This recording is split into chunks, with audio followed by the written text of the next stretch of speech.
For round number 6 here at the Zandvoort Grand Prix in the Netherlands. My name is Jamie Morris and joined with me today is Stevan. Hello, hello, hello. Thanks for having me, Jamie, once again in the commentary box.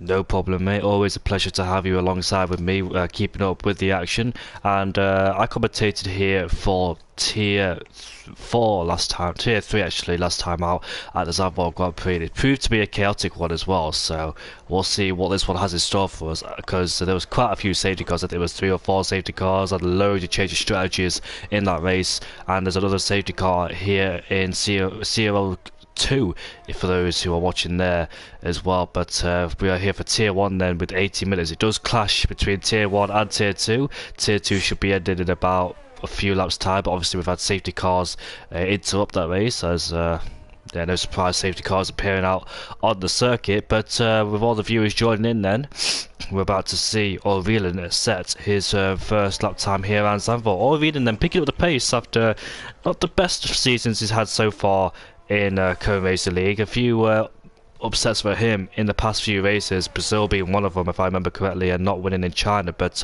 he finally got it underway at the Monza Grand Prix after he won that one with Giroud suffering from penalties, and Aurelien was able to take advantage, becoming the 5th different winner of Co-Racer League. And we're about to see him then make his way towards the back last corner as he makes his way towards the line now, about to start a lap time. So here we are then, making our way into turn number 1, braking just before the 50-meter board then. Into third gear we go, taking a wider entry to get a good exit through there, not too tight on the apex. Now coming into turn number 3 here, into turn number 4. They usually take the high line going into turn number 4, but he chooses the middle part of the track. You can see the back end stepping out ever so slightly, coming up to these fast speed corners here then as we make our way down into the end of the first sector. 24.5, carrying the speed through 6th gear there. Nice entry towards the right-hander, going into this other right-hander here, into 6th gear, lifting off. Don't really want to break there, but this one you do, and you can see they're short shifting to minimise wheel spin as he carries all the speed through to the left-hander, down shifting to 4th gear to get the extra rotation. Don't want to hit that inside curve too much there, otherwise you get sent to spin. Gets a nice exit indeed, a 49.1 in that middle sector there. Want to take as much of that curve as you want on the exit there, not just going out too wide to the exit of it. Now coming towards the penultimate corner, braking just after the 50-meter board, get the car turned in, rotated, and now making our way towards the final corner, flat out final corner. And we're about to see a first lap time there from Aurelien. What's it going to be? It's going to be a 10.5 for the benchmark to everybody to beat. We'll see then who could beat that lap time, and I think an Alfa Romeo is about to cross the line next, coming towards that final corner. No, it's a Ferrari, I think it is. Is that Troye? No, it's his Reservoir. And he goes P2 with a 13.7, so that's not a representative lap time. As we've got a Red Bull Kyle, who makes another appearance here in Co-Racing League, up into P2. Good job from him so far. Liam in P3 in the Alfa Romeo with Jasper Jasper in P4 with a 10.8. And we've got AJ who slots into P5 there. So a few drivers not really setting representatives, just getting feel for the track. And we'll see then how they manage to go about their lap times in the next coming minutes here in qualifying. We've got Carl the Dutchman, he's going to peel off into the pits along with the Aston Martin, so a few people are struggling. Aston Martin there was Isaac Kush, who heads off into the pits. His teammate's not on a lap, he's slowed down, so a few drivers they're not getting their first laps in as Isaac Kush is retired. And Stevan? I'm not sure why that is the case. I'm not sure. Let me check where Aston Martin is on track. We can't see him, so I'm guessing that's a retirement in the pits here. Jeroen sets fast lap at 10.383, which is a decent time for sure. Aurelien, we were on board with him whilst you were giving commentary on his lap. His lap looked okay. Certainly made some mistakes in turn 1 and in the final sector, running a bit wide on the curb, so it can gain for sure a couple of tenths on that lap still, but P2 is a good benchmark to be in. AJ Wuhan did mention that there's going to be rain in the race, typical Dutch weather where it's going to be raining in the race, so it's going to be exciting to see what the drivers chose for their setups and generally how much they prepared for the race. So that's going to be spicy for sure.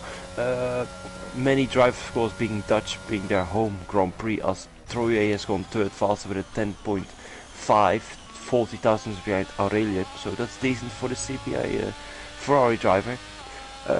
Generally both Haas in 6 and 7 at the moment, but there's still many times to be posted yet.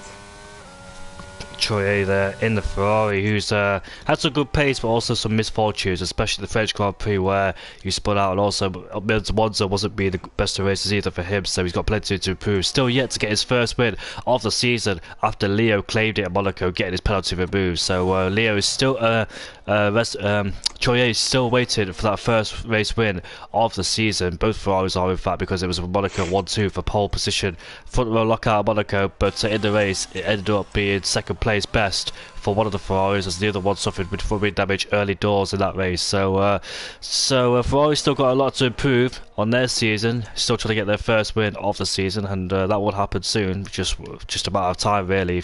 But Troye there just needs to try and keep it all together, especially with battles as well, because I know the first few laps of that French Grand Prix wasn't the best for him. He spun after the fast right-hander. Walter has gone up into P3. Interested then, has done 2 laps on that set of soft compound tyres then. So I think his first lap was a 30.7, and obviously he's gone for a second run, knowing that there's more to be found, and that first one was probably exploratory lap time or a mistake in general, so he's decided to go for 2 laps, and that's paid out beautifully for him as he puts his Mercedes then into P3 as he claimed his first win at I think it was third Grand Prix of the season. It was the French Grand Prix that he claimed his first win. Beat O'Reilly on a different strategy. He went from mediums to softs after that second safety car or first, and was able to claim the victory as O'Reilly left on his struggling medium compound tyres as he is making his way towards the final corner. O'Reilly himself to start a flying lap. He doesn't say out lap. I think he might go for another lap. I think it's just a glitch. I think he's going for his first lap on the second set of the soft compound tyres with 10 minutes left to go there. Dutch 1-3 for the home boys there in CRL. We've still got 5 drivers left to set a time, which is Monaco Grand Prix race winner Leo, Pyro, our championship leader Carl, and Nathan then. So they need to post a lap time under the board if they can. Stefan told me that Nathan was doing EML here in the Netherlands, so he's got a bit of track knowledge, as O'Reilly goes quicker in the first sector by 600 on his previous best. Indeed. I did mention, of course, that email was yesterday, despite the session being cancelled, as Nathan goes 11 faster with 11.1. Unfortunately, email had some glitches yesterday due to desync. That seems to be a hot topic right now, as car goes 9 faster with a 10.9. But email had some glitches yesterday. We had Jordi and Nathan driving in email for us, and so Nathan has got a little bit of preparation for this Grand Prix here, but that doesn't seem to work out so far, as he's in 12th place here. It's going to be very close, of course, being in such a small circuit, with it only being about 70 seconds long, as Aurelian goes faster with a 10.2. So yeah, the circuit only is 70 seconds long. It is not that long. It's not that wide of a circuit, so overtaking is going to be difficult. We had a chaotic race in tier 2, but I'm presuming tier 1 will be a lot cleaner. Of course, Jamie mentioned early on that we have had 5 different winners so far in this season, and the record in F1 was posted in 2012, where we had 7 different winners in the first 7 rounds. So could we emulate that in Cone, do you reckon, Jamie? If I'm going to be realistic here, I don't think so, but depends how depends how the race goes really. If it gets a bit spicy with the weather, like you said, as Liam has got a 5-place grid penalty with Sieb, so they made contact somewhere in that middle sector. Sieb is on the outlap, by the way, so Liam Karak was presumably on a fast lap, and I dare say Sieb got in the way there, so I think Sieb needs to pay a bit more attention to in qualifying. We saw this in Monaco with Superbug, but I think it was the other way round. No, in fact, I think Superbug hit Sieb while Sieb was on the outlap, so that's twice Sieb has got in the way in another driver, and unfortunately it's hampered Liam in his qualifying session, and he's picked himself up a 5-place grid penalty, which wasn't his fault, unfortunately. And Kyle has gone into P3 in the Red Bull. So Kyle, on his second appearance here in CRL after the French GP, he was experimenting with his new wheels, and it didn't go well for him, but it looks like he's picked up, found some consistency in that Red Bull. It's gone into P3, not too far behind the pole sitters, as talk about second place Giroud Visser across the line to start another flying lap there, and only about a tenth away.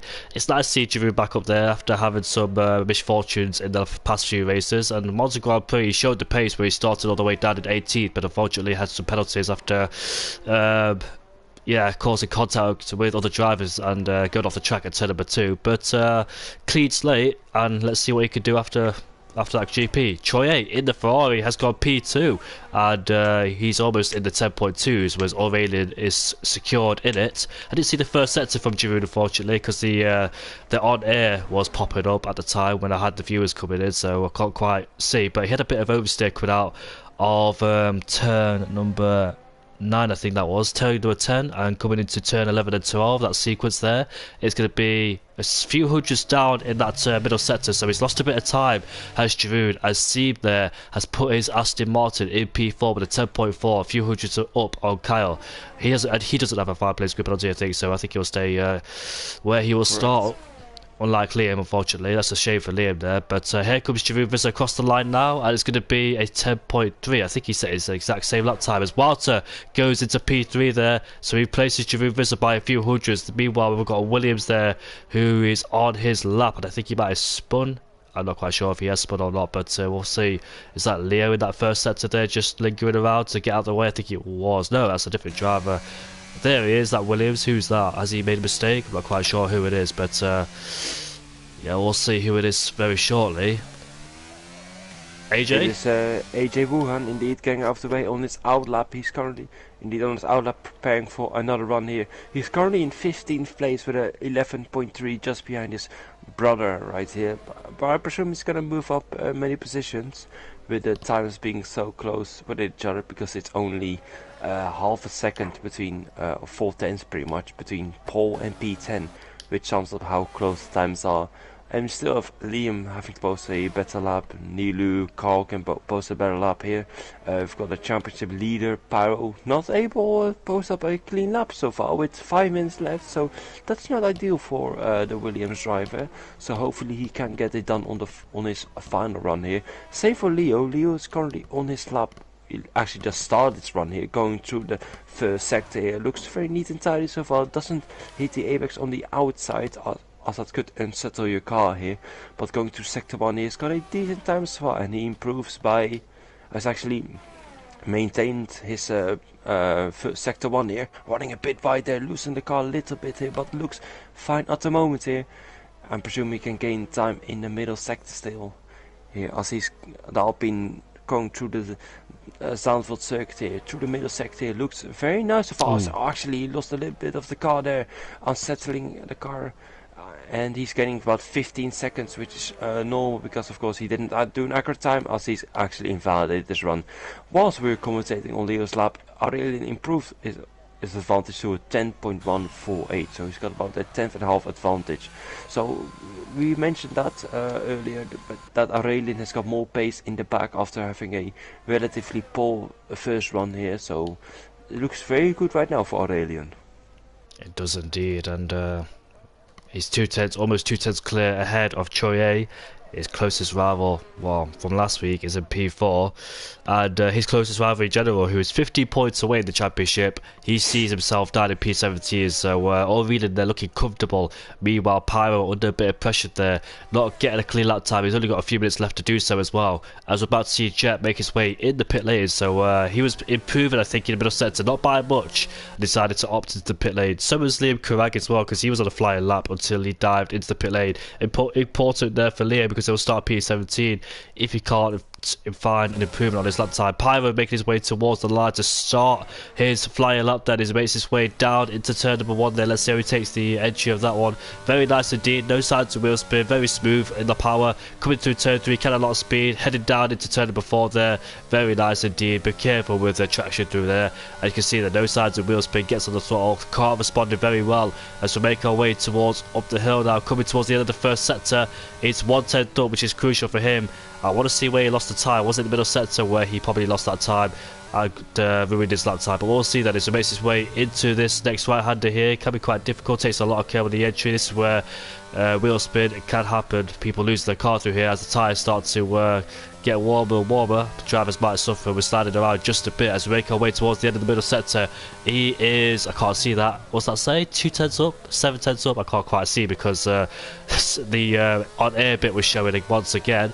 So as we make our way now towards that penultimate corner, looks like a clean lap so far from Pyro. Let's see what lap time he can set in the Williams with 2 minutes and 35 seconds left to go. With his potential flying last lap as he runs out of EOS before the line. He makes his way towards the line. It's going to be a 10.2 and he puts it into P2 then. So finally Pyro has got a clean lap and he puts that Williams into P2 behind his championship rival AXA in P1 then. So finally Pyro is able to find his feet and get close to his championship rival. I want to see who wants to see him improving on 1,000s on the middle sector there, so that won't be enough to improve his position.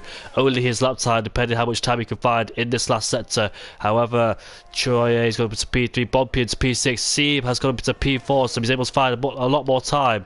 But not too much, unfortunately, for him. And he puts like Aston Martin up into P7, where Bompier put his Haas into P7. So a lot of times are starting to pop in now as we get towards the end of qualifying. Qualifying will be pivotal here for the race, as it will be raining, so track position is very key around this track, especially a track like this where it's hard to overtake anyways. Adding more rain will be even harder. As Giroud crossed the line to stay in P6, they're trying to figure out who is on the lap time. We've got a spinner coming out of turn number 1, not quite sure who that was. Maybe he was slowing down to let other people go. It was a Haas, I don't think it was Bobby, it was Jasper. As Giroud crosses the line now and he stays in P6, about to start his final flying lap, so all the final flying laps are coming. Here comes Troye, and it's P2 with a 10.1, tantalisingly close with O'Reilly in P1 there. Can anybody try and dethrone O'Reilly from P1 there? We've got Alfa Romeo across the line now. That is Liam Carrag. He'll start in P10 or below, depending how many drivers can improve on their positions. We've got a Red Bull now diving into the pit lane. We've got an Alpine yet next to cross the line. Let's see who that is. Doesn't improve on the lap time. The Haas comes into the pit lane. The Aston Martin is next. I want to go on board with O'Reilly now. Where is he? He's coming towards the end of the first turn. About to start his last flying lap there, as drivers that are starting to retire in this session as they're qualified is done and dusted for Bompier, Seeb and Pyro. But we're still waiting on Walter as he makes his way towards the line now. He's going to put that car, stays in P6, is Walter, or probably start his final flying lap. We're on board with O'Reilly, who's gone 200s quicker in the first sector. The AlphaTauri now is about to cross the line, and he stays wherever he was. And they've got Williams now across the line. He goes up into P15. That's not good enough for him, unfortunately. And it looks like he was struggling, because I went on board with him a few times, and he looks like he was losing the back end of the car. AlphaTauri next across the line, and takes pole position with a 10.1. Now, O'Reilly then, has he found time in this middle sector? Yes, he has. 500s, but is that going to be enough? Separated by 200 between Giroud and himself then. So can he find more time in this last sector then? He's up already, but can he find any more time? He's making his way towards that penultimate corner. Very clearly indeed, as he makes his way now towards the fast right-hander. We're expecting Giroud Visitor to win here today to make it 6 out of 6 different winners. But here comes our O'Reilly then. Cross the line, and he takes back pole with a 10.0 then. So AXA there showing some good pace in the Alpine, but Giroud Visitor makes it into the top 2 then at his home Grand Prix. What an interesting qualifying session that was. Indeed. There's still Wouter on this lap here. I don't think it's completely accurate. Never mind, it will be very close indeed, as he's actually improving a little bit, I reckon. As he crashed into the wall instead, it didn't improve. It was very close indeed, but it is Aurelien, the Frenchman, grabbing pole position in Dutchland here. So well done by him. He showed very early on that he had very good pace, despite making some mistakes. He was always high up in the standings here. Jeroen gave him a fair run for his money, but it proves not to be enough, as he gets pole by about half a tenth here. Troye stays up in P3 as well, very decent for him. Pyro, after a struggle in this session, still managed to get P4, which is good for him. Seeb having a good qualifying in P5, and yeah, it just sums up the grid is so close from let's say first to 10th, within 4 tenths. So every 10th could make a difference, and Seeb gained a 10th from which got him from I think P9 to P5. So that's very good stuff by him. See, Easter, of course, we didn't see much of him in that qualifying session. Our Chinese Grand Prix race with the very start of the season, and he's on the back foot. But we said that at the Monza Grand Prix, he came back to finish in P3 on the podium.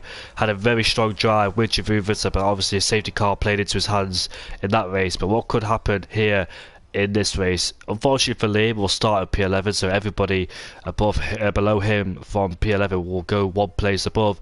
But AXA takes pole position by half a tenth ahead of Jeroen Visser. Good qualifying session from him, what he needed as well after having some difficulties earlier on in the season. Choye, another standout performance for him, has got the race pace to show it though, because over the French Grand Prix he was very aggressive, and they did pay out well for him. And only separated barely by a few hundred between himself and Pyro in P4. Steve, like you said, had a good qualifying session. Liam in P6, but will drop back, and Walter will start P6, Bob P7, Reservoir P9, Carl P10, P9, and Nathan P10. So that's for you. To reiterate the championship standings, Tony leads Orleans by 50 points, and Orleans in a good position so far on pole, ready to close that gap down. Leo in P3 in the championship after winning the Monaco Grand Prix with Isak Kush in P4, AJ P5 with Sieb in P6. From P4 down to P8, they're separated by 4 points, so all to play for in the midfield. Bompia P9, with Jack unfortunately not attended after Jasper's taking his place, so Jack there having some good results, and I remember him finishing in P6 in Monza, will not be attending. Kenny in P11 and ahead of Liam Karak. Giroud in P13, but looking to boost that after starting in second place. Reservoir P14 there after taking pole in Monaco, but yeah, unfortunately not having the race pace. And it's not raining, Steven. Looks like it might come later. Indeed, indeed. AJ did mention that it's gonna rain, but for the moment it's gonna be dry conditions. Of course, we can't see the weather forecast for this race, but it seems to be cloudy, so the rain isn't far away here around Zandvoort, which is of course presumably because in the Netherlands it can always rain. I can speak from experience, and I know many drivers on the grid can do as well here, especially Jasper who lives around Zandvoort, so he should know the track well enough here, making his first race in Tier 1 here, so hopefully this is a perfect start for him to make his debut in Tier 1 for Cone, so that's good stuff for him. Yeah, let's get some race predictions out here. Of course, I'm gonna go for another different winner here. I'm going for Jeroen hasn't won this season, so I'm gonna back him for a win here. Hopefully, he can keep it clean now and not too many incidents. So yeah, I'm going for Jeroen for the win. What do you reckon, Jamie? To be optimistic, Troye. I'll see what Troye can do in that Ferrari. But if all goes well for Aurelien, then Aurelien versus Jeroen for the win. But we'll see what happens. We could make it 6 out of 6 here. What is it? Button, Alonso, Rosberg, Vettel, Maldonado, Webber, Hamilton. 7 winners out of 7 there for the 2012 season. Yeah, what a 2012 season that was. I don't think we'll ever get a repeat like that in history yet again, with 7 different winners and 7 races there in that season. But we'll see what happens here in Code. Rain looks like it can be on its way, and obviously Steve knows that because he's from the Netherlands, and I can tell you that as well. It'll definitely rain in England because that's what always happens. Indeed, indeed. You never know when it's gonna rain. Hopefully it will arrive very soon. But if you're gonna check on the tires currently, everyone's pretty much got on the hard tires, apart from Nilu and AJ. Of course, the 2 drivers who aren't from the Netherlands have picked the medium tires. So it looks like the rain might be falling around lap 18. It looks like, because otherwise everyone would go on the medium tires.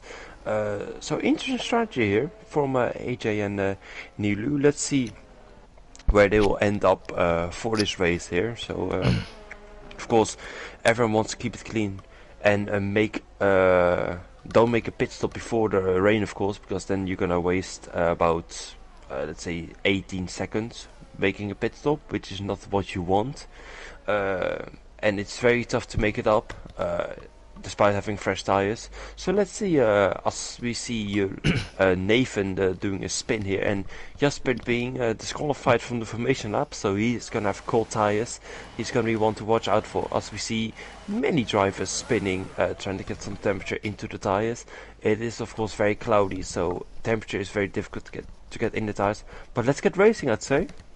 The last time Jeroen Visser and AXA came together in turn number 1, one of them went off the track, and that battle didn't go well between those two. But what will happen here in turn 1 here today in Zandvoort as the lights there will go out for round 6. Already gets a good start, already jumps Giroud, and Troye gets a good start as well. He goes side by side with the Alpha Type, late on the brakes, those two, and we'll see then they go side by side coming out of turn 1. But Troye looks like he has the edge on Giroud, unless he comes back down the inside. No, he doesn't. So Troye then moves up into P2 there with Wilson in P4, Pyro in P5 ahead of C4 game. Looks like they all had a clean start and gets away. Jockey for position further down in the midfield there with Kyle and Nelly Safu going side by side there, making their way up the hill. Kyle's lost 2 places after starting inside the top 10 then, so he hasn't had the best of starts. Liam is up into P9, but despite that 5 players grid penalty, and Jet then has had contact somewhere. He's off the track with Isak Kush and Nathan then. There's a bit of carbon fire, a bit of debris on the track, and it looks like their races then have had major problems before the end of the lap 1. But anyways, Olvinen leads ahead of Troye in P2 after getting a line and start. Olvinen was able to close the door on Giroud before he made his way down the inside, and Troye just took advantage of Giroud going around the outside. But I think there was a battle going on there between that little chicane with the Alfa Romeo there and the Ferrari with Liam and Resify going at it as we make our way then towards that penultimate corner to end off lap 1. However, Jasper gaining 5 places after start from P15 to P10, Butte making the most on those medium compound tyres, and there's a McLaren right behind him too. It looks like he's about to take advantage going into turn 1. That's Nelly Safu. Safu's going to go down the inside into turn 1, but Jasper trying to stick it around the outside. That's Nelly Safu, sorry, on the medium compound tyres there, not Jasper, as they still continue their fight there, going side by side as Jasper has the inside line for this corner. But there's a Red Bull in the wall, and that was Kyle. Unfortunately, has crashed into the wall, and that's before the corner too. So he just dropped it on the on the entry towards turn 4 there, and that's ended his race very quickly. They had a promising qualifying session, but unfortunately the race ended on lap 2. Indeed. Unfortunately, crashed out in the famous Huguenot corner.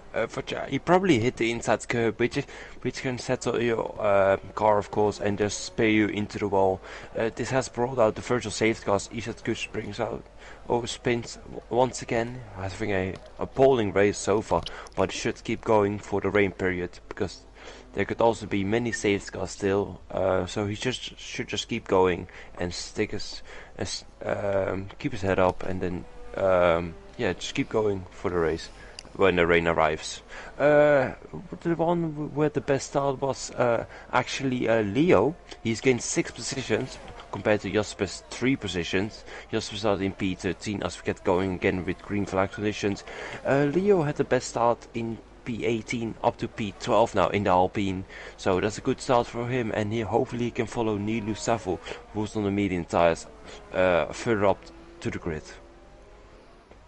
Indeed, and while to gain 2 places after start at P6 as Pyro lost 1 and Seaver's also lost 1. Bob Pure stays where he started, the only driver where he stayed where he started, but Troy looking racing here tonight as he's putting pressure on Olvinen ahead of him. Got past Giroud in the first part of the race, and now he's going to apply that pressure towards Olvinen then, so that'll be an interesting fight to watch out for, as DRS then has been enabled, so make it easier to follow these, and it looks like Olvinen then will not be able to pull away after those guys behind will have the DRS advantage right behind him. So already there will be a big DRS train from P1 all the way down to P15, all following that massive train there as purple sectors are coming in. As unfortunately there we've got Isak Kush ruined his race before he even got started after making contact on the first lap. Not quite sure if it was with Nathan or Jet or Carl, but his damage is done anyway, and he's just hoping for the first safety car to appear to improve his race. He had a very good race in Monza where he benefited from a safety car back then, but here can't get it together whatsoever. Unfortunately, the Aston Martin there, just not his favourite track at all. It is a difficult track to contend with, but Nelly Safu is still putting pressure on Jasper there, as Jet has got past Nathan, who moves himself up into P16. So those two who had contact on the first lap are racing with each other for P16 and P17 there, and we'll see what's happening further down the field then, as Nelly Safu still looks like he's behind Jasper then, can't quite make a move on the Haas because he's in that DRS train as well, and even more difficult to overtake. He's hoping to capitalise on those mediums, make as many places as he can before he switches over to the hard compound tyres. He's been one of the quickest drivers out there, being on the medium compound tyres with all that extra grip and speed. He's carrying in the corners in comparison to the hard runners there, but it's just quiet at the moment after the first virtual safety car that slowed things down. hopefully we'll see a spicy battle that will hopefully heat things up in the coming races. But so far so good for Orlean, but he has got the guys behind with DRS pouncing towards the later end of the race there. Can Giroud claim back P2 in this race after losing at the start? Looks like Giroud was more cautious than I've ever seen him at the start, as Nelly Safu has got past Jasper. He moves himself up into P10. That was before the turn number 1 as well, as they both had DRS down the straight there, as Jasper then concedes the place and drops into P11. Nelly Safu there scored points on his race in Monza. Had a good race, did the McLaren driver. Now he's in the top 10 yet again, so let's see what he can do on those medium compound tyres. The high medium runner, of course, in P10, along with AJ down there in P13, who's not really having the best of luck either, as Isa Kush there causing yellow flags, causing a bit of a fright for drivers as well, seeing those yellow flags, not knowing if it could be a safety car or not, which could definitely ruin some people's races there. But too early to make a pit stop, especially under here in the safety car conditions, if it did come out now. But all quiet for the moment, Stefan. Indeed, indeed. Drivers just want to stay within the 1 second window to not lose touch of the leaders here. So us DRS is so important around Zandvoort, because you don't want to use ERS here, which is so difficult to save up. So if you get outside the 1 second window, you have to use ERS, which will be such a disadvantage later on in the race. So it's preferably to have drivers just to stick within the 1 second window, to then you save ERS, save the tires, and wait until the rain, of course. One driver on the attack there, which is Troyer, who set the fastest lap after it got taken away by Nelly Safu there. But it looks like Troyer is definitely in close contention there with Orlean, was able to keep up with him, and is doing a very good job so far. But can he strike an attack on Orlean? We'll see that, as Walter is so close behind Giroud as well, for good measure. Remember, when we see Giroud and Walter go at it in battle, contact has been made, especially down at turn number 1 at Monza, where Giroud hit the back of Walter there, but this time Giroud's ahead of Walter, so we'll see how that battle will unfold. But like you said, all these drivers just want to stick with each other, make sure they don't lose the ERS, don't fight too early in the early stages of this race there, just want to set into rhythm, follow the drivers and follow each other, and yeah, wait for the pit stops to happen. We've got a spinning Aston Martin there, which is Isak Kush there, and he is having no luck after getting lapped on lap 6 here at the Zandvoort Grand Prix then, so no luck whatsoever for him, as we've got a big train from P1 all the way down to P15. Carl being last in this train, he can't do anything about it, unfortunately for him, as Orlean then responds to set the fastest lap ahead of Troyer then. So despite him being in front, he's got more ERS in comparison to Troyer. That's how much he's been saving and harvesting, whereas Troyer has been using it just in these slightly little areas there to try and get closer towards him, just inch that towards him to try and keep ahead of Giroud as well. But good ERS managed there for Orlean, and no more yellow flags going into turn 1, but that's Isak Kush, unfortunately for him, as it looks like Bonpier then is slightly slipping away. He's 1 second away from CB. Crucially, needs to stay in that 1 second range of DRS, otherwise if he gets out of it, he'll have to burn some of that ERS, and we know ERS is a killer around here too, and once he goes on ERS, that's when the likes of Liam, Rezify, and Nelly Safu will pounce on him.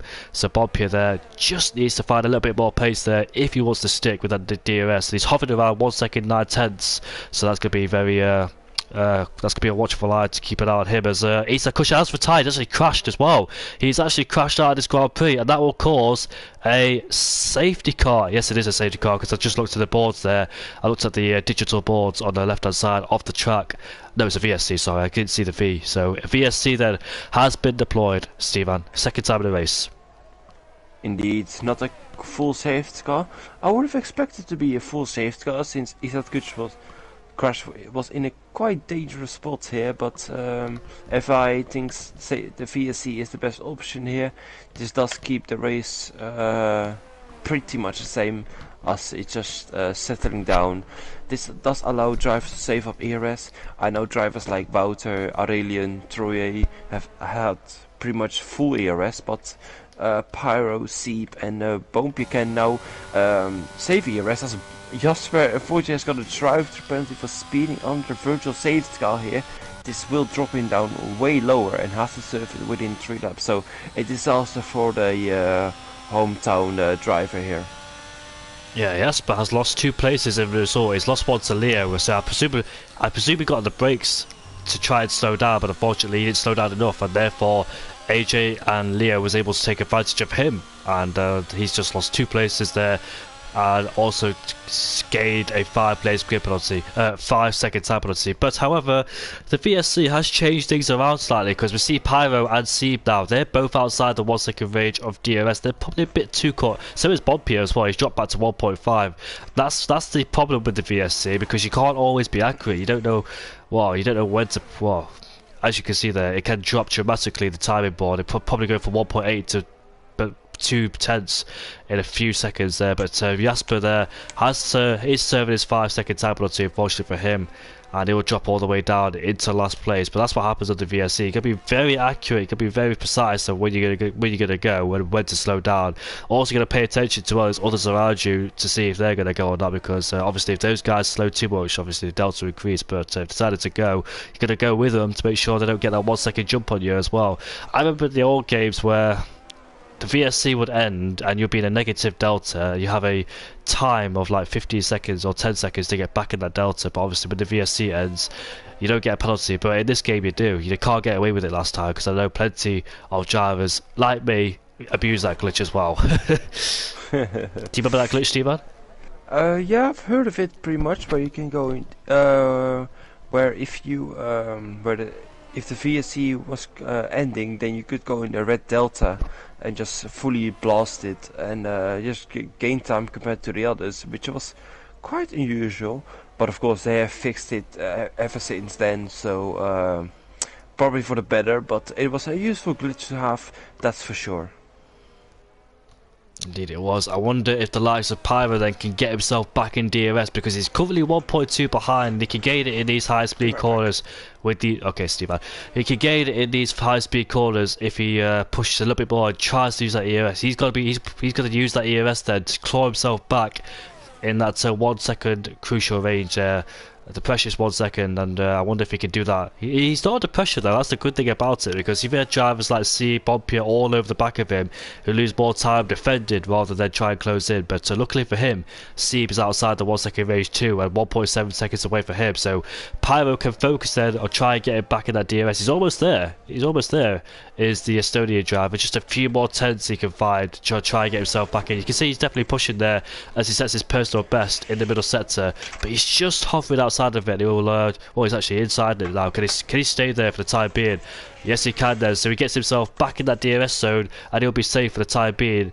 Just hovering in and out like Bonpier was at the start of the Grand Prix. Actually, he doesn't get it on this straight, unfortunately for him. But Choye is tantalising close all over the back of Axel then, so that's going to be very justified for P1 and P2, as Liam then has got past Bonpier for P7 to go side by side into turn number 1 we go. Bonpier has the outside line, but Liam there with a racing line and better traction stays ahead and gets the inside line for the next corner too, and he moves himself up into P7 there ahead of the Dutchman on Bonpier then. So that's costed there for those drivers who haven't got DRS, because as you can see they're running low on DRS, Bonpier and Liam then, where they were the second before. Our Hash driver has spun, which is Jasper, because we're on board with this one, Bonpier.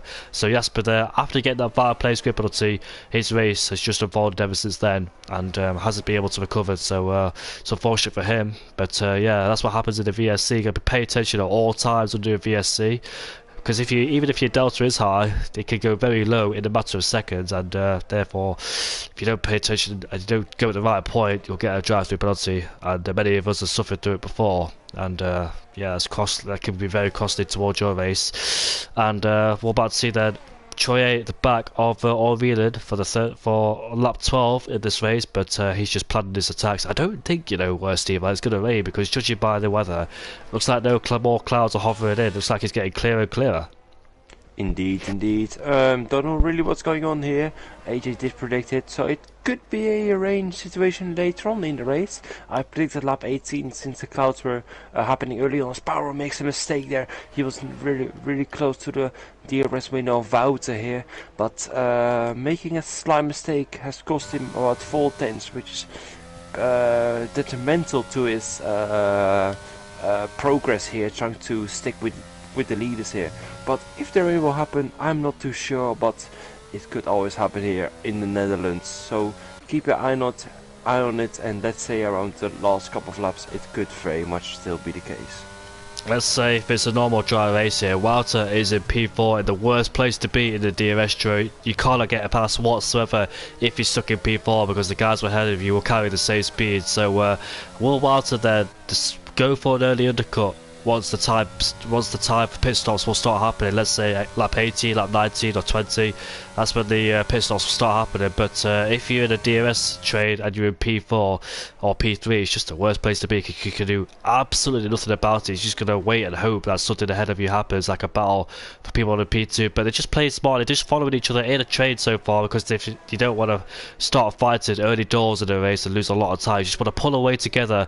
And Jasper there has spun once again, unfortunately for him, but you're going to pull away together, and then that's when you start fighting on the medium compound tyres later on in this race. But yeah, the options open there for Walter if he decides to go for an early undercut. However, the medium runners of Nelly Safu and AJ are still out there on those medium compound tyres, and so I wonder when would they switch over to a pit stop, as Jasper has retired in the pit lane, so no safety cars will frighten the drivers so far. But I wonder, can Pyro once again try and close that gap down to get himself in 1 second range of DRS there? But it's going to be quite difficult for the Estonian driver, unfortunately. A championship leader who might be losing points here to AXA, because if you win a race here, it's 30 points, and from P1 to P4 is separated by 16 points.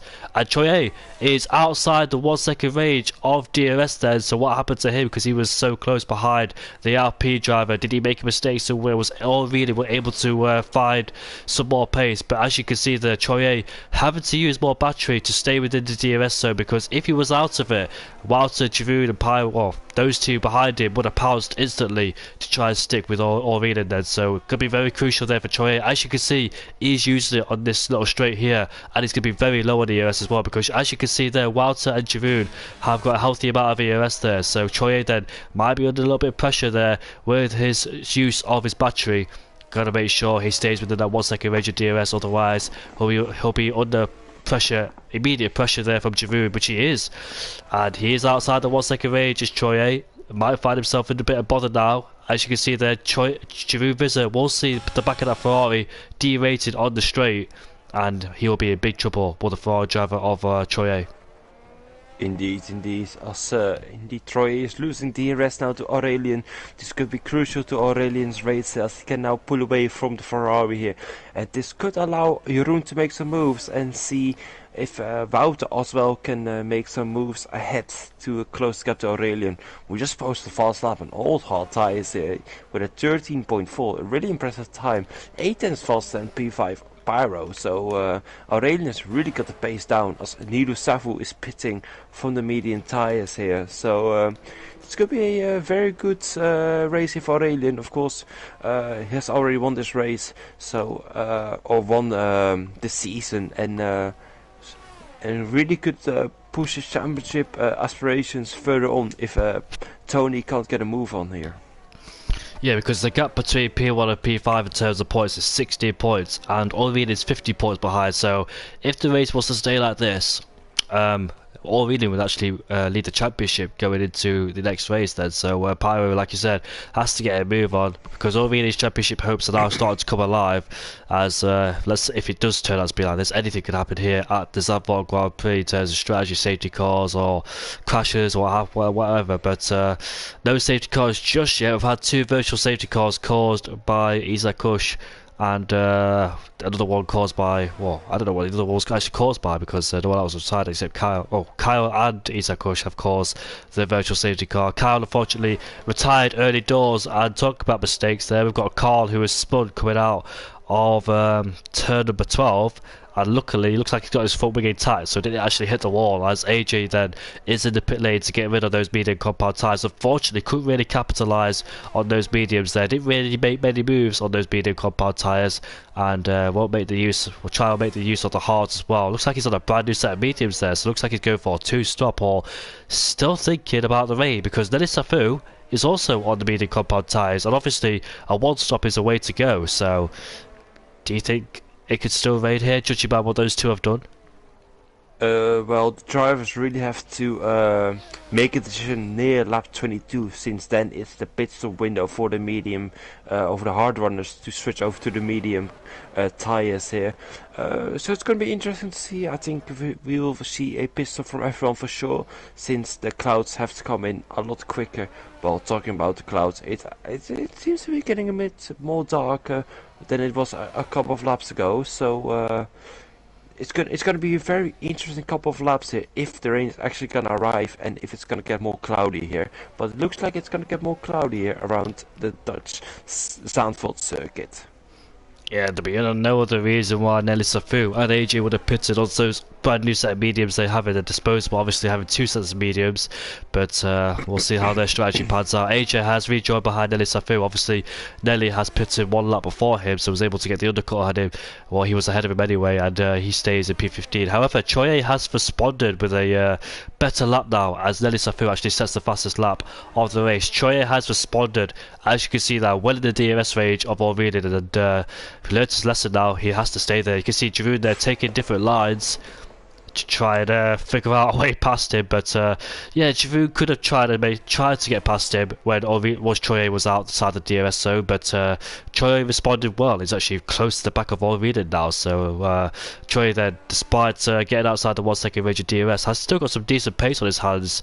Has the Ferrari driver. He showed it all season, but unfortunately he's got himself into a bit of bother in some of the races as well. Almost won the Monaco Grand Prix, but Leo took his penalty away, and therefore he won the Monaco Grand Prix. The AlphaTauri there, Nathan has gone for a spin, and unfortunately it's not working well for the AlphaTauri driver. Looks like they're both struggling, whereas one AlphaTauri driver struggling, the other one's the battle for P1 there, so at least one AlphaTauri driver is out there and trying to is having a good race, it must be said, but we'll see what happens then.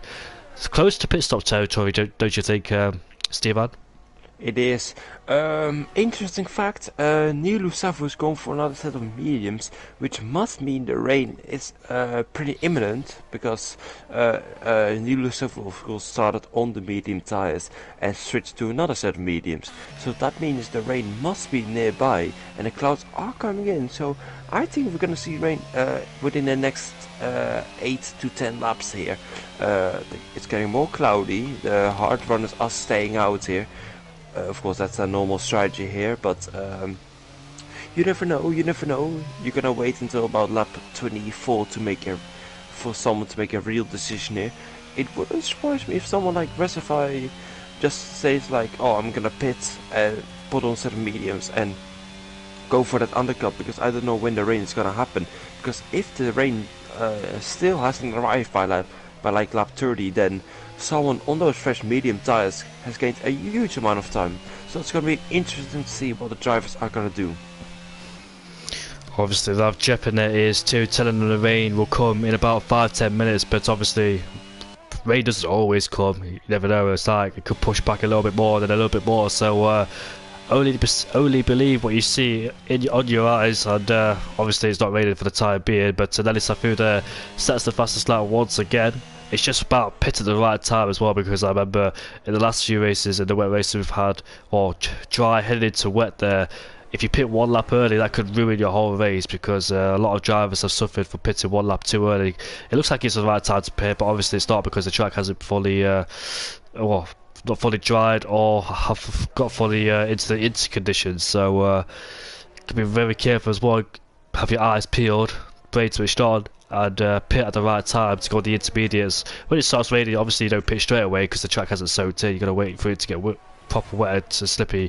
It makes sense from a stringent point of view if you pit one lap before, but obviously it's all about the conditions. But lap 20 down at 36, and Pyro has gone for a pit stop then on the medium compound tyres then, so we'll see then if these drivers ahead will respond. Probably Walter, like I said before, well, early on in this race, will Walter think about a pit stop, because he's stuck in the DRS train, can't do anything about it, being stuck there in P4. So I wonder, will he decide to go for a pit stop and try and jump the top 3, because that's to be the smart move.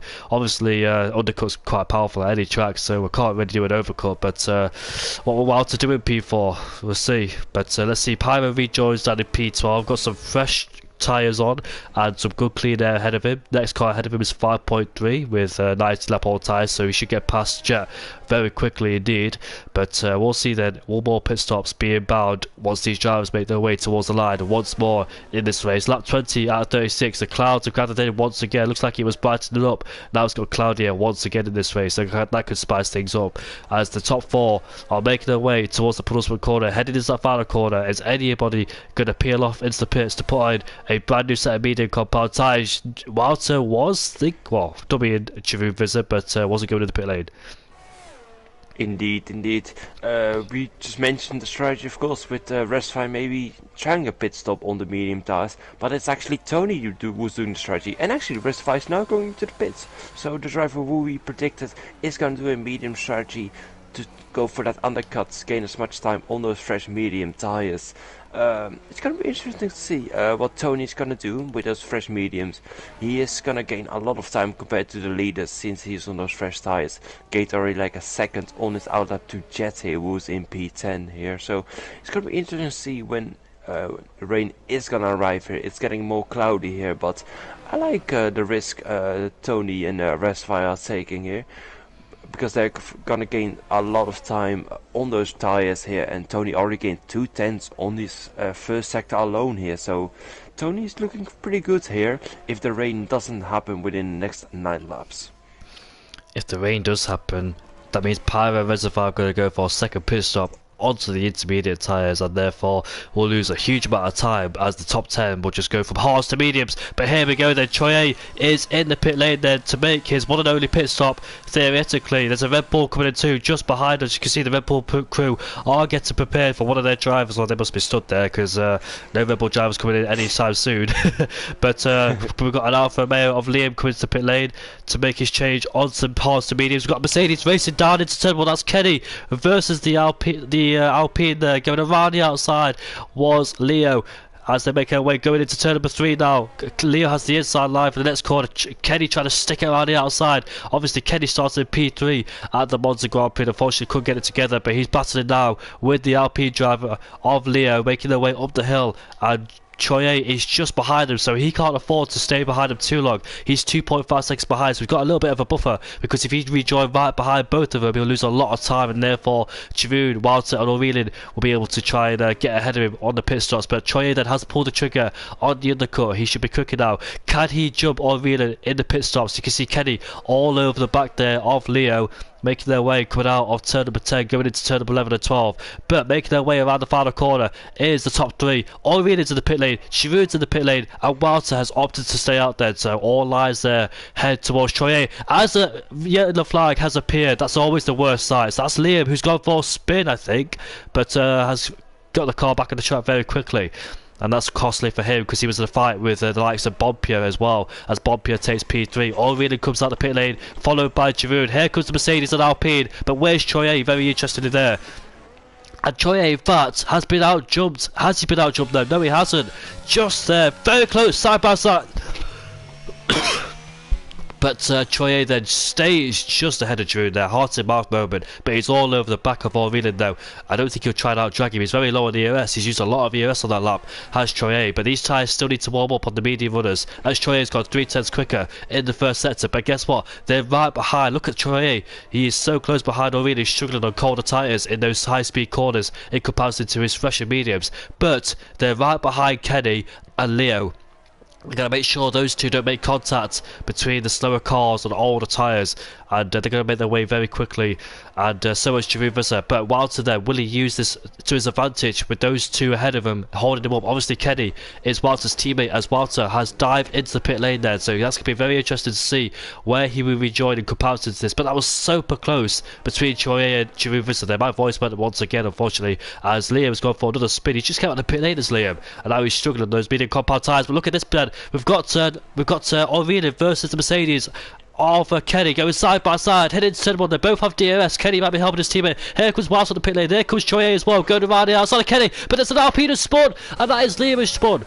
Leo, has gone for a spin as Walter has rejoined right behind the McLaren there of Jet.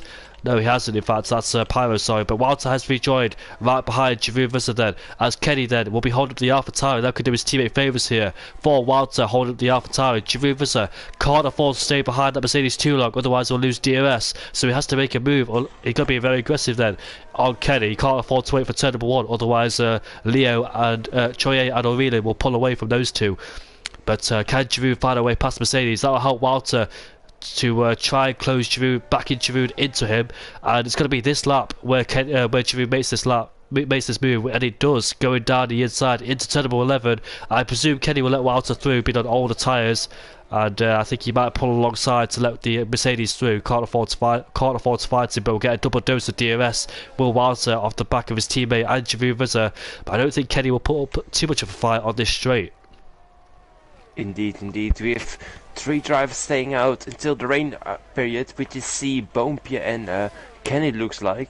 As Aurelien sets fast lap here, he will gain massive amount of time here. But will the risk pay off for the Aston Martin and the Haas driver? As Leo, who's now pitting, has unfortunately just made a mistake on his own there on the exit of Tarzan, which is fortunate, but just the way it is, unfortunately. Sieb and Boompje trying to risk it, staying out until the rain period. I'm looking very carefully on the car if there's any rain at the moment, but there's no rain for the foreseeable future here. As you see on board with Sieb and Boompje's car here, their tires are not in the greatest shape here, and they're losing a lot of time here to Aurelien here. So will the risk pay off? I'm not too sure at the moment. They'll get a taste of leading their home Grand Prix, we'll see, and Boompje, but if the rain has to come, it has to come right now, otherwise, like you said, they lose a lot of time. And the battle they had with the likes of Reservoir, Kenny, Jet, Liam, Karag, they'll lose a lot of time in comparison towards them. But Walter was outside the 1 second race, he still is, as Choye sets the fastest lap of the race. Here comes Choye, trying to go around the outside. Like in France, he's kept his DRS on, he likes to keep his DRS in the corners, and if he does that, they will lose a lot of traction coming out of those slow speed corners, but they both make contact. And Aurelien's at the wall, and he's out of the race. He is out of the Dutch Grand Prix after making contact and lost his wheel, and a safety car has came out.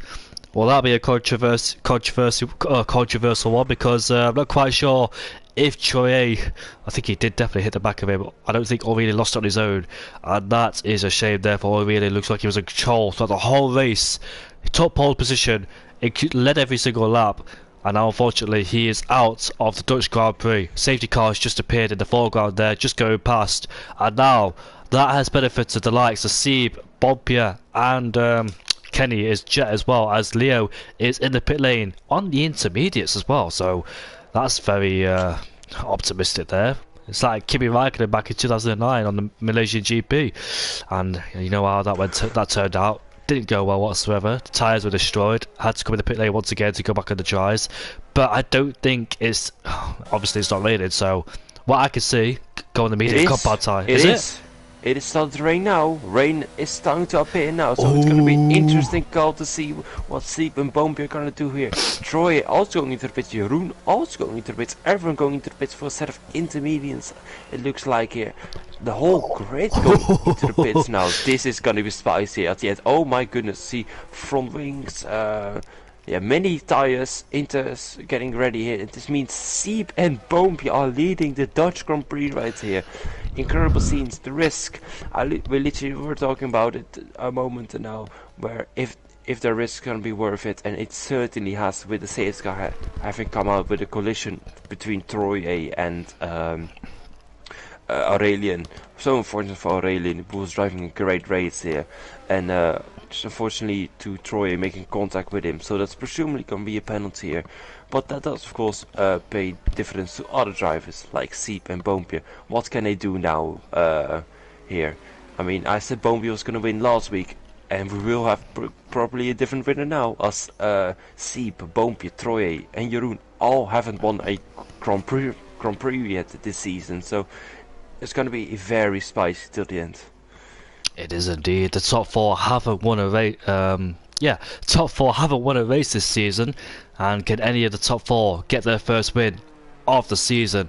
But Troy, I dare say it now, might sustain a penalty post-race penalty, and if he does win this race, it might drop back further down than he would have intended to. Obviously, he didn't mean to take him out. Just carried a lot of speed in the corners, just optimistic trying to get past O'Reilly, but unfortunately, kept his ERS on, and that's never good to keep your battery on in the corners, because that's just a lot more power than you really need coming out the corners, and causes a lot of wheel spin too. But yeah, unfortunately, O'Reilly suffered from that, and what a complete twist in this race as well.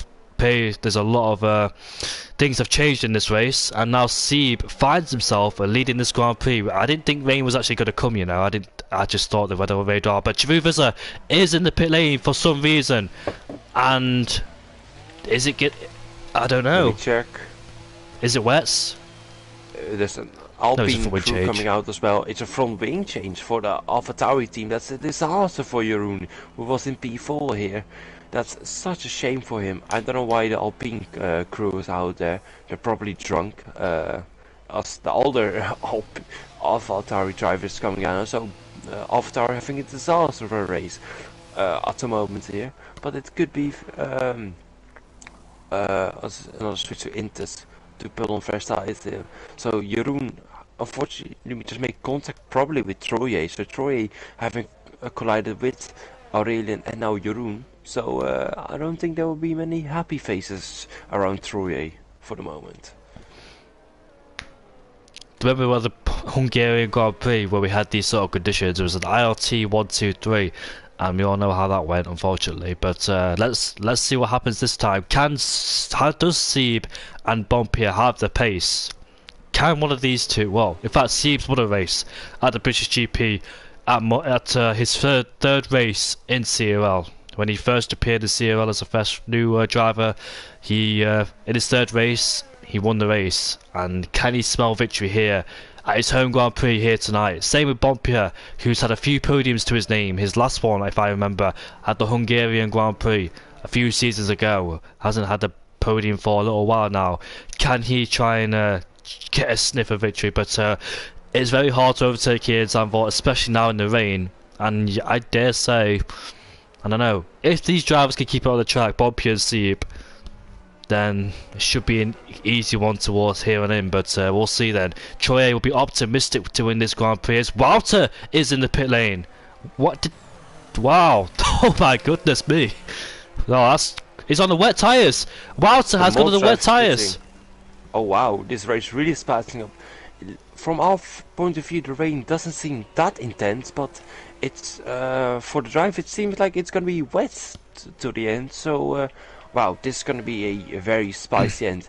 We had an email where around Paul Ricard where ERT Kieran pitted for the wet tires, and it looked like it was the wrong call, but at the end he gained a gap for about 20 seconds because the wet tires were just in such a good window here.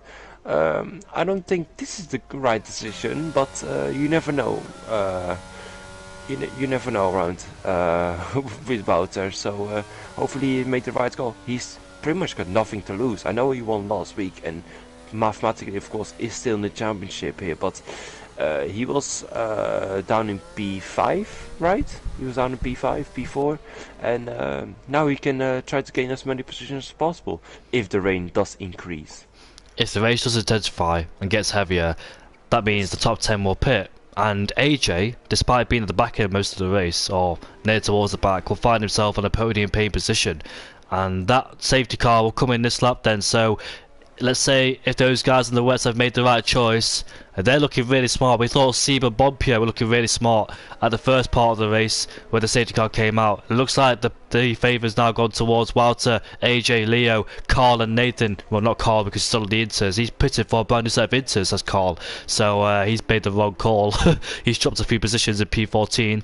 But we'll see what's the right decision then. Is the right decision the intermediates or is it the wets? It all depends how the race intensifies. But we could see a brand new winner, or we could see Wouter that win this Grand Prix if the Inters have made these wrong decisions. But once the safety car goes in, we're about to find out, as Steve Gamer then will experience leading the Grand Prix for a second time in his CRL career, as Bompia did not get a good start. Troye will be all over the back of him, but he has the inside line though that could cover him. Troye then goes deep on the brakes. Here comes Pyro, who might take both of them on, and they go in 3 abreast there, and Pyro there almost made them both go on, but unfortunately couldn't quite do so, as Troye then is up into P2. Bompia probably would have wished he defended more, because he allowed the door open for Pyro and Troye to go through, but the Alfa Romeo in the background has made contact, and he's dropped himself all the way down into the last place there. He's just lost traction coming out of that corner there. Nathan has got ahead of Walter, and that could be very crucial for the race, because if these Inters runners will pit, Walter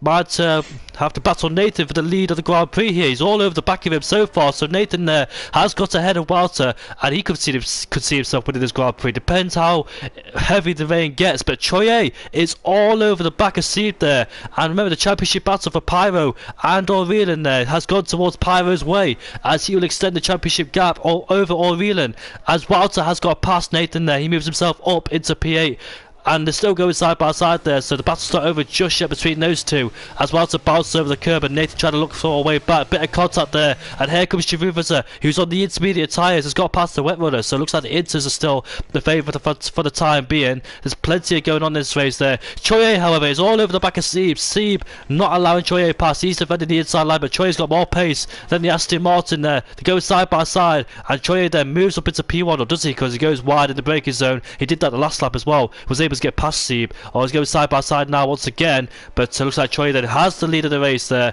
ahead of Pyro, who's all over the back of Sieb there. This race has intensified a lot. Unfortunately, the Aston Martin doesn't have the pace to match these guys, as Pyro will be desperate to get past Sieb there to fight Troye for the lead of this race, and they both make contact, and Sieb is in the wall and off the track there.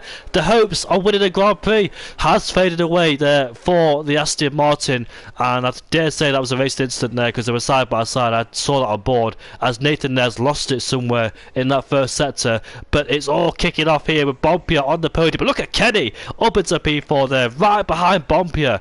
So Kenny fancy a first podium of the season. Remember, he had a tragic race at the Monza Grand Prix, and look at him now up into P4, fancying a chance for a podium. Looks like he's got some pace here in Zandvoort, as Bompy has gone wide then, so the IRT drivers here not liking the rain, because they're both losing pace. As you can see the background, Jet losing it just a bit there with Reservoir in P6, but the battle for P1 is between Troye and Pyro. Troye has worked ever hard in this race with 5 laps to go to try and battle Aurelian for the Grand Prix, for the race win, and now it's Pyro right behind him. Here comes Kenny though.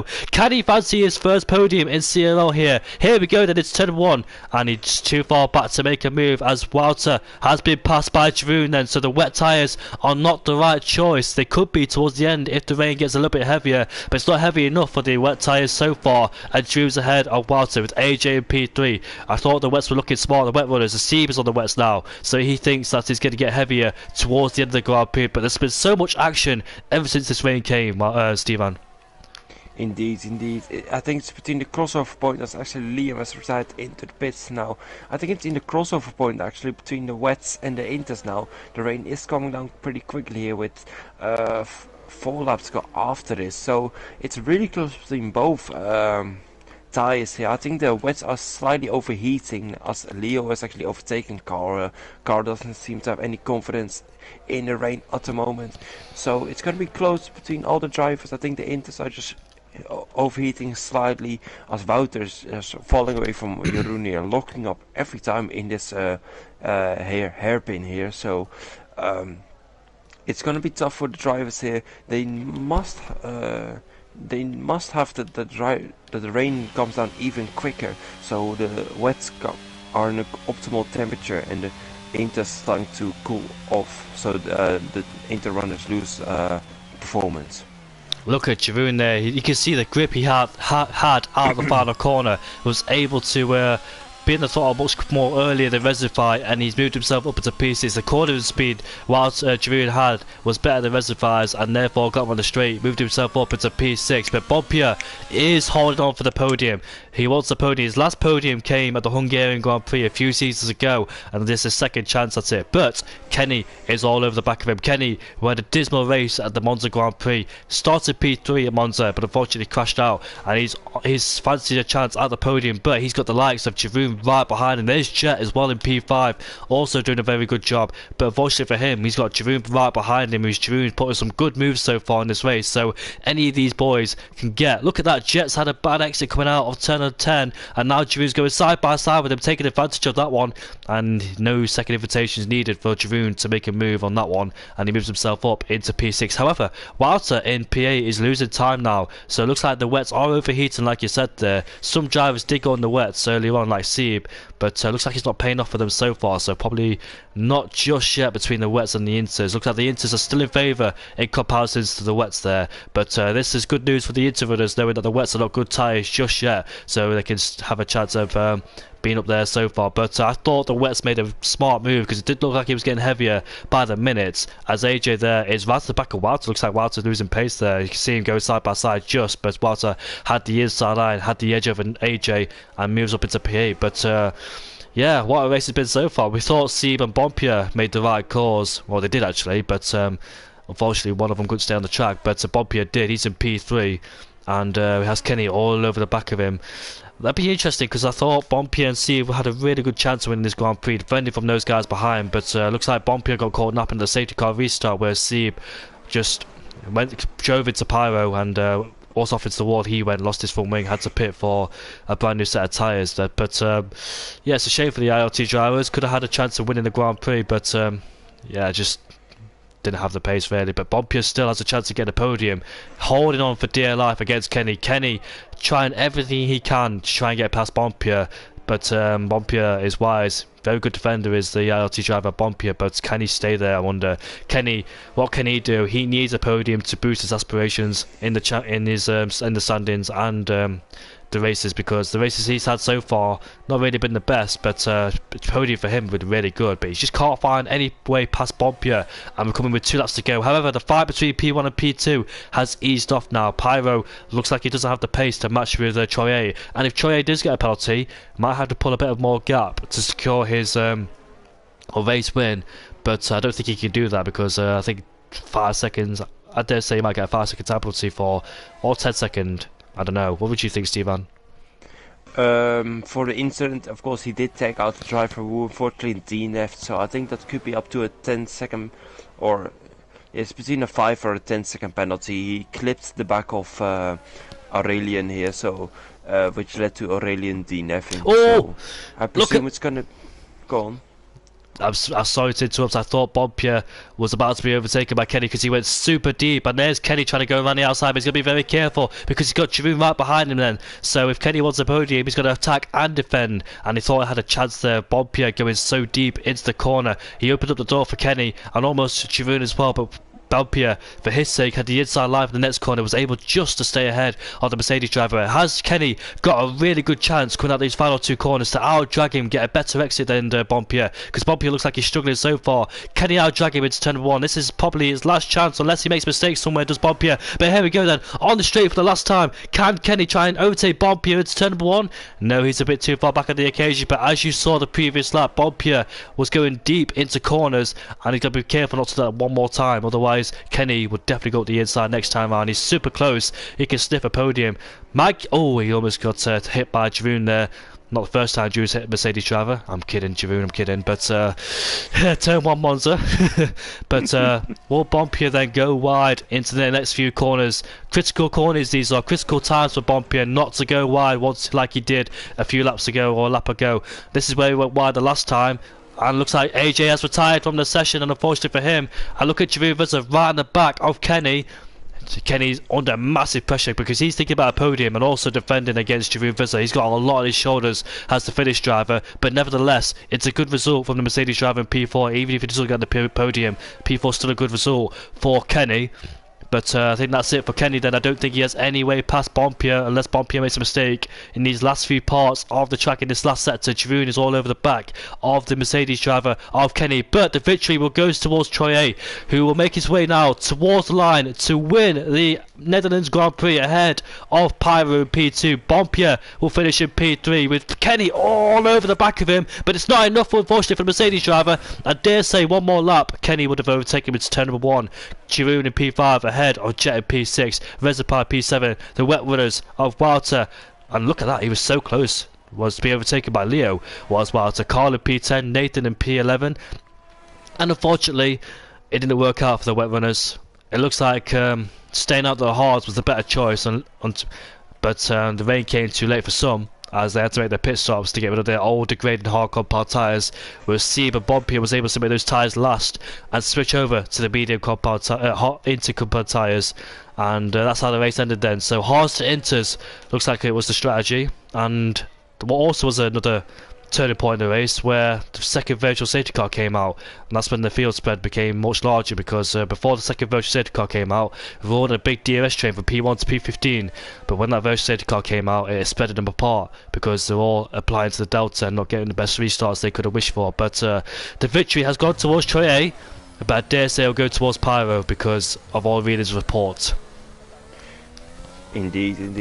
But what a race we saw there at the end, with mixable conditions here, many different winners, or many different leaders at certain points, different strategies, people staying out to get high positions, and people staying out to get up to P1 and P2, like Seb and Bompier. Fortunately, Seb had an incident with Tony, which caused him to finish down in P13, which is such a shame for him, making the right call there. So hopefully Seb can turn around his luck any moment now. Are we gonna do podium interviews? Not tonight, unfortunately.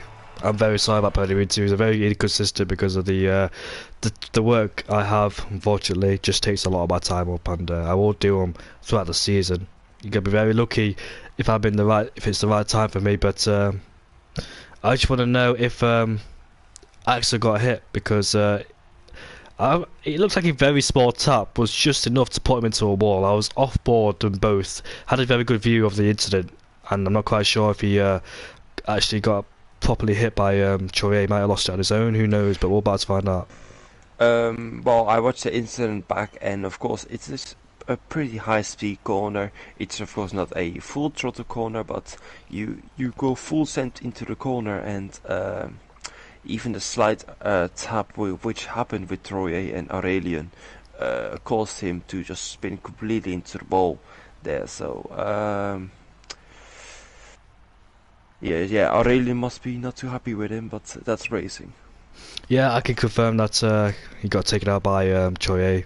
So if Aurelian does report that, Troy will lose his victory, and it's a shame because we could have 6 different winners in 6 races, but that's going to be taken away thanks to Troy.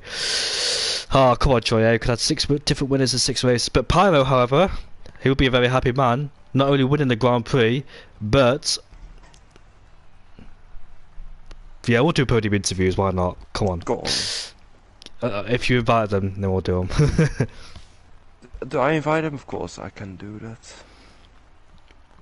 Won't take too long, but let's see.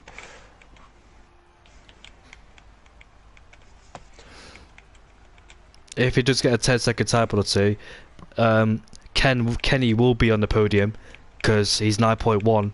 So if it is a 10-second time penalty, Kenny will be promoted to the podium. Well, we'll just add Bompier and Troye currently as their provisional top 3 standings, but I presume Troye will get a penalty because of course he did take out Aurelian, unfortunately, but we will do the same as last week. So let me just add the podium runners.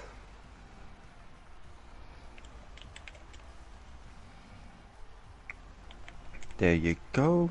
All added into the party. For a podium interview, of course, Boompje doesn't, of course, get many penalties or podiums, so he's got to be added for this one. I think last time Bompia had a podium was at the Hungarian Grand Prix a few seasons ago. Which we commentated as well. Was that last season? I don't Hungary? remember. I don't remember, to be fair. Could be the case, but But that battle down at turn one between Pyro, Bompia, and Troye was immense. Like, Troye took advantage of both of them. Well, actually, yeah, going around the outside like that. Pyro sneaking down the inside. Bompia there could have caused them both to come together, but they didn't. He didn't. He wisely backed out of it, I think, because there was no way he was actually going to fight those two very close to each other, tagging wheels, never going off the track. But indeed. Well, as Boompje's actually joined us from P3 here. Boompje, can you hear us? And do you have your audio shared on stream? Yes to both. Yes, thank you. Well, first of all, congratulations on your podium. Has been a little bit of a while, I think. Scoring a P3 finish, which will probably end up in P2 after Troy will get penalty for the collision with Aurelian. But give us your thoughts on that Grand Prix, please. Yeah, well, you know, it was a bit of a stretch, you know, starting on hards. I knew that the rain was gonna come. I just hoped it would come a bit earlier than it did. So me and Seep both, the only one really taking the gamble. Then the rain hit perfectly on the perfect moment. You know, on the safety career side, I just couldn't defend from Pyro and Troye, so I just had to let them go. They were way faster than me anyway, to be fair. So they would have had me at the end of the race, I think. Then I don't know what happened between Pyro and Seep, but that was really unlucky for Seep especially. So yeah, gained P3, and had a bit of just a long squeaky bum time at the end defending again as well. Indeed. What were your percentages at from the hard tires? Since of course it started raining around lap 24 and people were pitting on the medium tires, but you and Seep decided to stay out. So what percentage were your tires on? So I think I was a bit lower than Seep.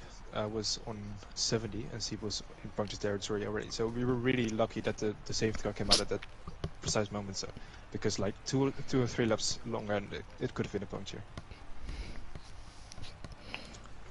You go on, Jamie. Do you have any questions for Boompje? yeah, were you ever nervous about the wet runners? Well, when the drivers. Let me rephrase that. Were you ever nervous about the drivers who pitted for wet tires? Not really. I saw the track. I don't think it was quite wet enough when we restarted it on the safety car. So I didn't think they were going to be that fast off the start. And then they'd have, of course, to overtake like 4 or 5 drivers behind me. So I never really thought that they were going to be a danger. No. And the battle between you and Kenny, I bet you had your heart in your mouth because that was so close, especially down at turn number 9, I think it was, where you went super deep. Did you think you lost the podium with that? 100%. I went too far on the curbs, just locked up, and yeah, he was on my outside. I think I didn't really see it. I just thought, well, if I squeeze him onto the curb and now just like give him enough space, just about, then you know I can get on. But yeah, my heart was also racing. Well, congratulations on your podium. Definite improvement from last couple of races. You were in the top 10 for throughout the race, and I'd say hey, you deserved finally on-track podium. So hopefully we get to see you back for the next couple of races.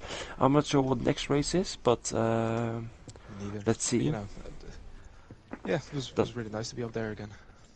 Doesn't matter. So congratulations and thank you for joining us in the party. We're gonna move on to Tony now, who's also joined us for today. We know he's got audio shared. P2 today on the track. What did you think of that performance today, Tony? Another stressful race, same as Monza, really.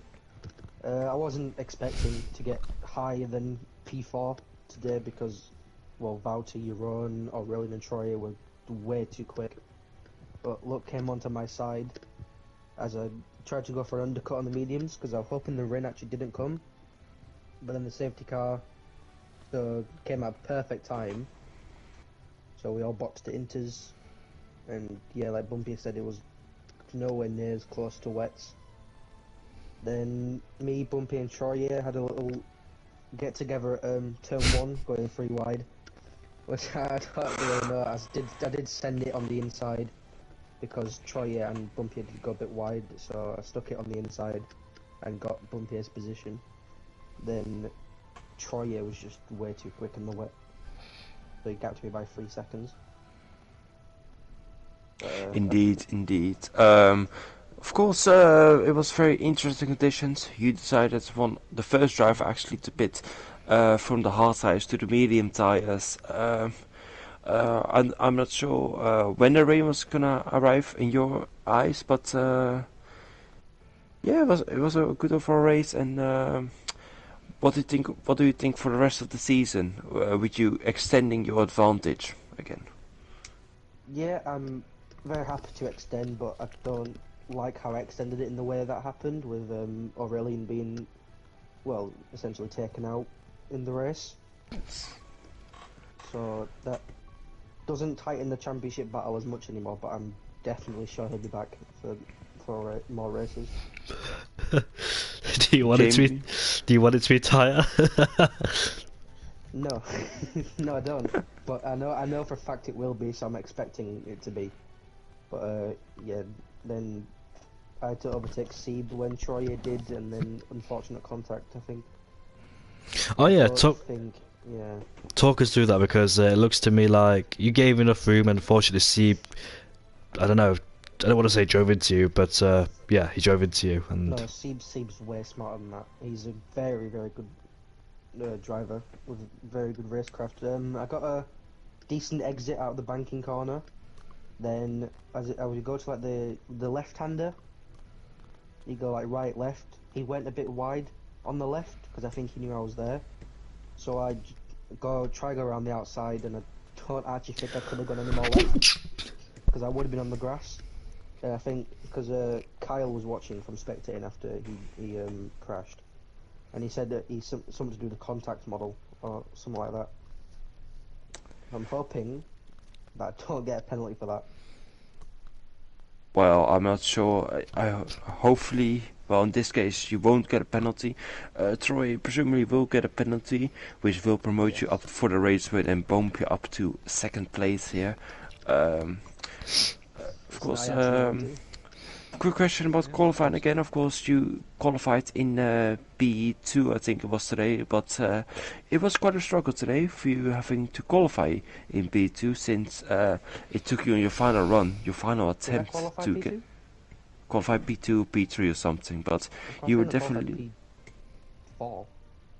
P4, P3 or something. Aurelian, Troy and Wouter were in front of me. No, Aurelian, Troy and Jeroen were in front of me. Well, P4 then on the grid. Yeah. What were your thoughts on qualifying? You seem to be struggling quite a lot throughout the session. Yeah, I did about an hour and a half of practice in sessions with a few drivers, setting really good times, getting into .1s. But on the very first run, as we were coming out the pits, Izzat just didn't move, so I hit into him, and then Nathan hit into me. So me and Nathan had wing damage for that first run, so we had to go out on all tyres, and all tyres not good. Second run, just lost the car completely. Then the final run, I'm just very happy I hooked it up. Well, that's all the questions I have. Jamie, do you have any questions for Tony still? what was your thoughts when you saw other people go onto the wet tires? Did you think it was going to get wetter? Did you think you made the right choice, etc.? Well, I made the right choice. It's hard, yeah, you did. Nathan was trying to convince us to go into the wets because Mark was saying it is getting worse. Mark? Yeah, Mark's the engineer. Yeah, the engineer. He's not. Oh yeah. Anymore. Oh yeah. Sorry, yeah, I got confused. So he was saying throughout it kept changing. So 5 minutes until rain, 15 minutes until rain.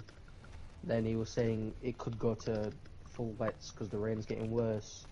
But at the safety car restart, it just didn't look like it was going to get worse, even though there's about 8 laps left. But just really happy it worked out. Well, indeed. This, of course, will see you get the race win, extending your championship advantage. Congratulations to both of you guys on the podium once again, and hopefully we can see you guys back again. I guess this was end of the stream, Jamie. I think overall exciting race to see, and hopefully we can see a awesome race once again next week. I agree with that. And Pyro and Bob, yeah, Troye, well, Troye's not here, but well done on the podium, and see you next week. Thank you very much, mate. Thank you, Mike.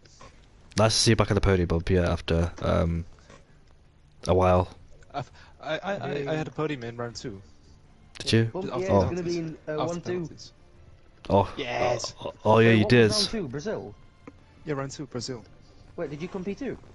No, P3 because you won't got penalties afterwards. Like, I finished P4 on track and then you're promoted to P3. The stream hasn't Okay. ended yet, boys. I'm about to end it off. I don't care, mate. We're celebrating a 1-2 if it's going to come to it. Well, true. But yeah, let me find the calendar because I don't know what the next race is again. It's As Baku, all. Azerbaijan. Oh yeah. Ooh. We'll see. Of course it is. A lot of drives sent in tier 4. But congratulations. Well, I've already said that. So we'll see you all next week for Baku for tier 3. If I am commentating that again on Monday, and for tier 1 next week at 8:30. But enjoy the Bahrain Grand Prix this weekend, and see you all next week.